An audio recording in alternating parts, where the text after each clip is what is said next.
ಶ್ರೀ ದೊಡ್ಡಮ್ಮ ದೇವಿ ದೇವಸ್ಥಾನದ 9ನೇ ವರ್ಷದ ವಾರ್ಷಿಕೋತ್ಸವ ಸಮಾರಂಭ ಅದ್ದೂರಿಯಾಗಿ 3 ದಿನಗಳ ಕಾಲ ನಡೆಯಿತು. ಕ್ಷೇತ್ರದ ರಾಮಮೂರ್ತಿ ನಗರ ಸಮೀಪದ ಮುನೇಶ್ವರ ನಗರದ ಗ್ರಾಮ ದೇವತೆ ಅಧಿನಾಯಕಿ ದೊಡ್ಡಮ್ಮ ದೇವಿಯ ದೇವಸ್ಥಾನದ ವಾರ್ಷಿಕೋತ್ಸವ ಸಮಾರಂಭದ ಪ್ರಯುಕ್ತ ಕರಗ ಮಹೋತ್ಸವವು ಅತ್ಯಂತ ವಿಜೃಂಭಣೆ ಹಾಗೂ ಭಕ್ತಿಪೂರ್ವಕವಾಗಿ ನೆರವೇರಿತು. ಗ್ರಾಮದ ಸಂಪ್ರದಾಯದಂತೆ ಈ ಉತ್ಸವದಲ್ಲಿ ಸಾವಿರಾರು ಭಕ್ತಾದಿಗಳು ಪಾಲ್ಗೊಂಡು ಪುನೀತರಾದರು. ಕರಗವು ಗ್ರಾಮದ ಪ್ರಮುಖ ಬೀದಿಗಳಲ್ಲಿ ಸಂಚರಿಸುವಾಗ ಪ್ರತಿ ಮನೆಗಳ ಮುಂಭಾಗದಲ್ಲಿ ಗ್ರಾಮಸ್ಥರು ಭಕ್ತಿಯಿಂದ ಪೂಜೆ ಸಲ್ಲಿಸಿ ಕರಗಕ್ಕೆ ಹೂಹಣ್ಣು ಅರ್ಪಣೆ ಮಾಡಿದರು. 3 ದಿನಗಳ ಕಾಲ ನಡೆದ ಎಲ್ಲಾ ಪೂಜಾ ಕೈಂಕರ್ಯಗಳಲ್ಲಿ ಪ್ರಥಮವಾಗಿ ಗ್ರಾಮದ ಪ್ರಮುಖ ಬೀದಿಗಳಲ್ಲಿ ಹೂವಿನ ಕರಗದ ಮೆರವಣಿಗೆ, ಹೋಮ, ಪೂರ್ಣಾಹುತಿ, ಮಹಾಮಂಗಳಾರತಿ, ತೀರ್ಥ ಪ್ರಸಾದ ವಿನಿಯೋಗ, ಅಮ್ಮನವರಿಗೆ ಅಭಿಷೇಕ, ವಿಶೇಷ ಅಲಂಕಾರ, ಮಹಾಮಂಗಳಾರತಿ, ಅನ್ನದಾನ, ಅಮ್ಮನವರ ವಿಗ್ರಹಕ್ಕೆ ವಿಶೇಷವಾಗಿ ಅಲಂಕರಿಸಿ ಅದ್ದೂರಿ ಮೆರವಣಿಗೆ ಮಾಡಲಾಯಿತು. ವಿದ್ಯುತ್ ದೀಪಲಂಕಾರ ಹಾಗೂ ಮಂಗಳವಾದ್ಯಗಳು ಮೆರವಣಿಗೆಗೆ ಮೆರುಗು ನೀಡಿದ್ದು, ಗ್ರಾಮದ ಹಿರಿಯರು ಹಾಗೂ ಯುವಕರು ಒಗ್ಗೂಡಿ ಈ ಎಲ್ಲ ಧಾರ್ಮಿಕ ಕಾರ್ಯಕ್ರಮಗಳನ್ನು ಯಶಸ್ವಿಗೊಳಿಸಿದರು. ಈ ಎಲ್ಲ ಪೂಜಾ ಕಾರ್ಯಕ್ರಮಗಳಲ್ಲಿ ಭಕ್ತಾದಿಗಳು, ಗ್ರಾಮಸ್ಥರು, ಅಕ್ಕಪಕ್ಕದ ಗ್ರಾಮಸ್ಥರು ಹೆಚ್ಚಿನ ಸಂಖ್ಯೆಯಲ್ಲಿ ಭಾಗವಹಿಸಿ ದೇವಿಯ ಕೃಪೆಗೆ ಪಾತ್ರರಾದರು. ಓಂ ಶ್ರೀ ಗುರುಭ್ಯೋ ನಮಃ. ಶ್ರೀ ಗುರು ಕುಮಾರೇಶ್ವರಾಯ ನಮಃ. ಶ್ರೀ ಗುರು ಶಾಂತವೀರೇಶ್ವರಾಯ ನಮಃ. ವಂದನಂ ಶಾಂತವೈರಾಯ ಗುರುರೂಪಾಯ ಮಂಗಲಂ ಸತ್ಯಶುದ್ಧಚರಿತಾಯ ಶಾಂತಾಯ ಶಿವಮಂಗಲಂ ಗಣಾಂಬಿಕಾ ವಿದ್ಮಹೇ ಮಹಾತಪಾಯ ಧೀಮಹಿ ತನ್ನೋ ಶ್ರೀ ದೊಡ್ಡಮ್ಮ ತಾಯಿ ಪ್ರಚೋದಯಾತ್.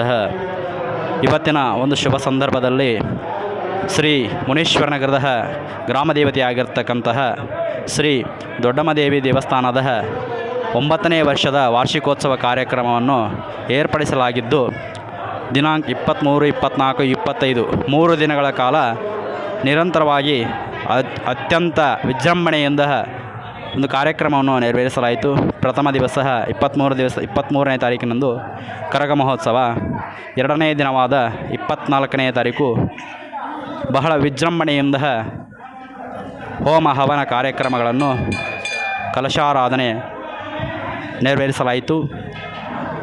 25ನೇ ತಾರೀಕು ಅಂದರೆ ಇವತ್ತು ಬ್ರಾಹ್ಮಿ ಮುಹೂರ್ತದಲ್ಲಿ ಅಮ್ಮನವರಿಗೆ ಅಭಿಷೇಕ, ರುದ್ರಾಭಿಷೇಕ, ಪಂಚಾಮೃತ ಅಭಿಷೇಕ, ವಿಶೇಷ ಕುಂಕುಮಾರ್ಚನೆ, ವಿಶೇಷ ಪುಷ್ಪಾರ್ಚನೆ, ಅಲಂಕಾರ ಸೇವೆ, ಉತ್ಸವ ಮುಹೂರ್ತಕ್ಕೆ ವಿಶೇಷವಾಗಿರ್ತಕ್ಕಂತಹ ಅತ್ಯಂತ ಅದ್ಧೂರಿಯಾಗಿ ಹಿಂದೆಂದೂ ಕಂಡಿರದೇ ಇರತಕ್ಕಂತಹ ಅಲಂಕಾರವನ್ನು ಮಾಡಲಾಗಿದ್ದು, ಆ ತಾಯಿಯ ಒಂದು ಆಶೀರ್ವಾದ ಸಿಗಬೇಕಂದ್ರೆ ನಾವು ಎಷ್ಟು ಭಕ್ತಿಯಿಂದ ಶ್ರದ್ಧೆಯಿಂದ ನಡೆದುಕೊಳ್ಳುತ್ತೇವೋ ಆ ಒಂದು ತಾಯಿಯ ಒಂದು ಆಶೀರ್ವಾದ ನಮಗೆ ಸದಾಕಾಲ ನಮ್ಮ ಕುಟುಂಬದ ಮೇಲೆ ಇರತಕ್ಕಂಥದ್ದಾಗ್ತದೆ.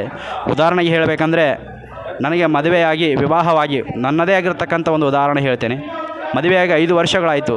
ಆ ತಾಯಿಯ ಹತ್ತಿರ ಬಂದು ಮೊದಲನೇ ವರ್ಷದಲ್ಲಿ 1ನೇ ತಿಂಗಳಲ್ಲಿ ನನಗೆ ಪುತ್ರಿಯ ಒಂದು ಸೌಭಾಗ್ಯ, ನನ್ನ ತಾಯಿಯ ಒಂದು ಮರು ಆಗಮನ ಆಗ್ತಕ್ಕಂಥದ್ದಾಗಿದೆ. ಎಷ್ಟೊಂದು ಭಕ್ತರು ಈ ಒಂದು ದೇವಸ್ಥಾನಕ್ಕೆ ಬರ್ತಕ್ಕಂಥವರಾಗ್ತಾರೆ. ಬಹುದೂರದಿಂದ ಒಂದು ಭಕ್ತಾದಿಗಳು ಬರ್ತಕ್ಕಂಥವರಾಗ್ತಾರೆ. ಅವರೆಲ್ಲರಿಗೂ ಫಲಾಫಲಗಳನ್ನು ಆ ತಾಯಿ ನೀಡ್ತಕ್ಕಂಥವಳಾಗಿದ್ದಾಳೆ. ಅದೇ ರೀತಿಯಾಗಿ ಮುಂದಿನ ದಿನಗಳಲ್ಲೂ ಸಹಿತ ನಾವು ಎಷ್ಟು ಆ ತಾಯಿಯನ್ನು ಶ್ರದ್ಧೆಯಿಂದ ಪೂಜಿಸ್ತೇವೋ ಆ ತಾಯಿಯು ನಮಗೆ ಬೇಗನೆ ಫಲಗಳನ್ನು ಕೊಡ್ತಕ್ಕಂಥವಳಾಗ್ತಾಳೆ. ಬೇಡಿದ ಇಷ್ಟಾರ್ಥಗಳನ್ನು ಕೊಡ್ತಕ್ಕಂಥ ತಾಯಿ ಯಾರಪ್ಪ ಈ ಒಂದು ಗ್ರಾಮದಲ್ಲಿ ಇದ್ದಾಳೆಂದರೆ ಆ ದೊಡ್ಡಮ್ಮ ದೇವಿ ಮಾತ್ರ ಇರ್ತಕ್ಕಂಥವಳು. ಅದಕ್ಕೋಸ್ಕರ ಇವತ್ತಿನ ದಿವಸ ಎಷ್ಟೊಂದು ಜನ ಕೂಡಿದ್ದಾರೆ ಅಂದರೆ, ನಾವು ಮಾಡ್ತಕ್ಕಂಥ ನಿಷ್ಠೆಯಿಂದ ಮಾಡ್ತಕ್ಕಂಥ ಪೂಜಾ ಕಾರ್ಯಕ್ರಮಗಳು ಹಾಗೂ ಅನ್ನದಾಸೋಹ, ನಿತ್ಯದಾಸೋಹ ಇವೆಲ್ಲದರ ಫಲವಾಗಿ ಇವತ್ತಿನ ಒಂದು ಶುಭ ಸಂದರ್ಭದಲ್ಲಿ ಇಷ್ಟೊಂದು ಜನ ಕೂಡಿರ್ತಕ್ಕಂಥವರಾಗಿದ್ದಾರೆ. ಅದೇ ರೀತಿಯಾಗಿ ಊರಿನಲ್ಲಿ ಗ್ರಾಮದೇವಿಯ ಒಂದು ಮೆರವಣಿಗೆಯನ್ನು ಅದ್ಧೂರಿಯಾಗಿ ಒಂದು ಊರಿನ ಗ್ರಾಮಸ್ಥರು ಹಮ್ಮಿಕೊಂಡಿರ್ತಕ್ಕಂಥದ್ದು. ಹಿಂದೆಂದೂ ಸಹಿತ ಅವರು ಸ್ವಾಮಿಗಳೇ, ನಾವು ಯಾವತ್ತೂ ಸಹಿತ ಈ ತರಹ ನಾವು ಮಾಡಿಲ್ಲ. ಆದರೆ ಇವತ್ತಿನ ಒಂದು ಶುಭ ಸಂದರ್ಭದಲ್ಲಿ ಇಷ್ಟೊಂದು ಅದ್ಧೂರಿಯಾಗಿ ಆಗ್ತದೆ ಅಂದರೆ ನಾವು ಯಾರೂ ಧೈರ್ಯವನ್ನು ಮಾಡಿರಲಿಲ್ಲ. ಆ ತಾಯಿಯ ಮೇಲೆ ನಾವು ಭಾರವನ್ನು ಹಾಕಿಬಿಟ್ಟು ಈ ಒಂದು ಕಾರ್ಯವನ್ನು ಮಾಡಲು ನಾವು ಪ್ರಾರಂಭಿಸಿದ್ವಿ. ನಮ್ಮ ಹತ್ತಿರ ಯಾವುದೂ ಸಹಿತ ಧನ ಸಹಾಯ ಇರಲಿಲ್ಲ. ಎಲ್ಲ ಊರಿನ ಜನರೇ ಈ ಒಂದು ಧನ ಸಹಾಯ ಮಾಡಿರ್ತಕ್ಕಂಥವ್ರು, ಕೈಗೂಡಿಸಿರ್ತಕ್ಕಂಥವ್ರು, ವಿಶೇಷ ಸೇವಾ ಸಮಿತಿಯವರೇ ಈ ಒಂದು ಕೆಲಸ ಕಾರ್ಯಗಳನ್ನು ಮಾಡಿರ್ತಕ್ಕಂಥವರು. ಅದಕ್ಕೋಸ್ಕರ ತಾಯಿಯನ್ನು ನಾವು ಎಷ್ಟು ನಂಬ್ತೇವೋ, ಎಷ್ಟು ನಾವು ಆರಾಧನೆ ಮಾಡ್ತೇವೋ ಅಷ್ಟು ಫಲಾಫಲಗಳು ಸಿಗ್ತವೆ ಅನ್ನೋದಕ್ಕೆ ನಮ್ಮ ಒಂದು ಈ ಒಂದು ಆಶಯ ಇರತಕ್ಕಂಥದ್ದು. ಅದೇ ರೀತಿಗೆ ನಮ್ಮ ಒಂದು ಅರ್ಚಕರು ಬಂದಿದ್ದಾರೆ, ಶ್ರೀ ವೀರೇಶ್ ಶಾಸ್ತ್ರಿಗಳು ಅಂತ ಬಂದಿದ್ದಾರೆ. ಹಾಗೂ ಇಂದಿನ ದಿವಸ ಮಾಡ್ತಕ್ಕಂಥ ಪೂಜೆಯಲ್ಲಿ ವಿಶೇಷ ಪೂಜಾ ಕೈಂಕರ್ಯಗಳನ್ನು ನೆರವೇರಿಸಿಕೊಟ್ಟಿದ್ದಾರೆ. ಅವ್ರಿಗೂ ಸಹಿತ ತುಂಬ ಹೃದಯ ಧನ್ಯವಾದಗಳು. ಈ ಒಂದು ಊರಿನ ಗ್ರಾಮಸ್ಥರಿಗೂ ಇಷ್ಟೊಂದು ನಮಗೆ ಪೂಜೆ ಮಾಡಲು ಅವಕಾಶ ಕೊಟ್ಟಿರ್ತಕ್ಕಂಥ ಈ ಊರಿನ ಗ್ರಾಮಸ್ಥರಿಗೂ ಸಹಿತ ನಾವೆಲ್ಲರಿಗೂ ತುಂಬ ಹೃದಯದ ಧನ್ಯವಾದಗಳನ್ನು ಹೇಳ್ತೇನೆ. ಮುಂದಿನ ದಿನಗಳಲ್ಲೂ ಸಹಿತ ಇದೇ ರೀತಿಯಾಗಿ ಅವರು ನಮಗೆ ಅವಕಾಶವನ್ನು ಕಲ್ಪಿಸಿಕೊಡಲಿ ಅಂತೇಳಿ ನಾವೊಂದು ಬೇಡಿಕೊಳ್ತೇನೆ. ಇಷ್ಟೇ ನನ್ನ ಒಂದು ಪ್ರಾರ್ಥನೆ. ಅದೇ ರೀತಿ ನಮ್ಮ ವೀರೇಶ್ ಶಾಸ್ತ್ರಿ ಒಂದೆರಡು ಮಾತುಗಳನ್ನು ಹೇಳಬೇಕಂತ ಕೇಳ್ಕೊತೇನೆ. ಕಾತ್ಯಾಯನಾಯ ವಿದ್ಮಹೇ ಕನ್ಯಾಕುಮಾರಿ ಧೀಮಹಿ ತನ್ನೋ ದೊಡ್ಡಮ್ಮ ತಾಯಿ ಪ್ರಚೋದಯಾತ್. ಪ್ರತಿ ವರ್ಷದ ಪದ್ಧತಿಯಂತೆ ಈ ವರ್ಷನೂ ಕೂಡ ಆ ದೊಡ್ಡಮ್ಮ ತಾಯಿಯ 9ನೇ ವರ್ಷದ ವಾರ್ಷಿಕೋತ್ಸವವನ್ನು ವಿಜೃಂಭಣೆಯಿಂದ ಮಾಡ್ತಾಯಿದ್ದಾರೆ. ನಾನು ಬರಲ್ಲ ಅಂದ್ಕೊಂಡಿದ್ದೆ, ಆದರೂ ಆ ತಾಯಿ ಇಲ್ಲಿ ಕರ್ಸ್ಕೊಂಡಿದ್ದಾಳೆ.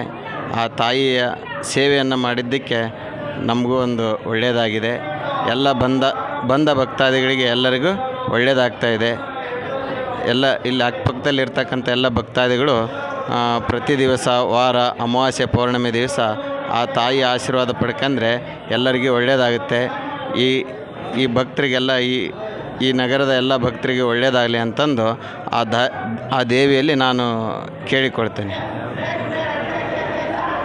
ಎಲ್ಲ ಮಕ್ಕಳಿಗೆ ಸದ್ವಿದ್ಯೆ ಸದ್ಬುದ್ಧಿಯನ್ನು ಕರುಣಿಸಲಿ. ಆರೋಗ್ಯದಲ್ಲಿ ಸಮಸ್ಯೆ ಇರ್ತಕ್ಕಂಥವ್ರಿಗೆ ಎಲ್ಲ ಆಯುಷ್ಯ ಆರೋಗ್ಯವನ್ನು ಕರುಣಿಸಲಿ. ಮದುವೆ ಆಗಲಿರ್ತಕ್ಕಂಥವ್ರಿಗೆ ಆ ತಾಯಿಯ ದರ್ಶನದಿಂದ ಮದುವೆ ಆಗಲಿ, ಮಕ್ಕಳಾಗದೇ ಇರ್ತಕ್ಕಂಥವ್ರಿಗೆ ಆ ತಾಯಿಯ ಆಶೀರ್ವಾದದಿಂದ ಮಕ್ಕಳಾಗಲಿ ಅಂತಂದು ಆ ತಾಯಿಯಲ್ಲಿ ನಾನು ಪ್ರಾರ್ಥನೆ ಮಾಡಿಕೊಳ್ತೀನಿ. ಎಲ್ಲ ಭಕ್ತಾದಿಗಳಲ್ಲಿ ಪ್ರಾರ್ಥನೆಯನ್ನು ಮಾಡಿಕೊಳ್ತೀನಿ. ಪ್ರತಿ ದಿವಸ ಬಂದು ಆ ತಾಯಿಯ ಕೃಪೆಗೆ ಪಾತ್ರರಾಗಬೇಕಾಗಿ ವಿನಂತಿ ಮಾಡಿಕೊಳ್ಳುತ್ತೇನೆ.